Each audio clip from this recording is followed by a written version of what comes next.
The Lord be with you. A reading from the Holy Gospel according to Mark. John said to Jesus, "Teacher, we saw someone driving out demons in your name, and we tried to prevent him because he does not follow us." Jesus replied, "Do not prevent him. There is no one who performs a mighty deed in my name who can at the same time speak ill of me. For whoever is not against us is for us." The Gospel of the Lord. Praise to you, Lord Jesus Christ. Today we celebrate the feast of St. Polycarp, 2nd century bishop and martyr. And I think of him and all the saints and our Lord himself. They're very focused and intent on doing the will of the Father. Like that was the end goal, the game. You think of our Lord himself, who said in John's Gospel, "My food is to do the will of the Father and to accomplish his work."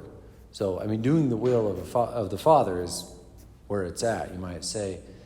But often that can perplex us. What is the will of the Father? St. James talks about it today, and he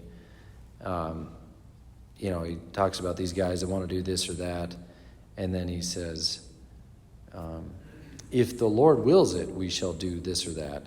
It really comes down to the will of the Father determines all things. But there again, it's not necessarily something vague, and it is. There's many angles of coming at it, but the Father's will isn't necessarily something in the future. The Father's will is like right here, right now. So I always like to say, the will of God isn't necessarily in front of us. It's beside us. So it's just right here, okay, we're in it. Now where do we go? What do we do? We're beside each other.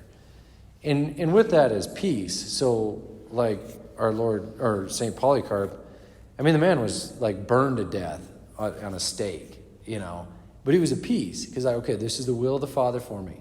He just was at peace.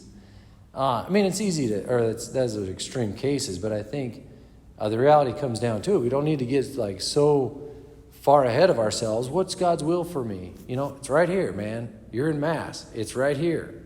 After this, when you're having coffee with the boys, that's the will of the Father.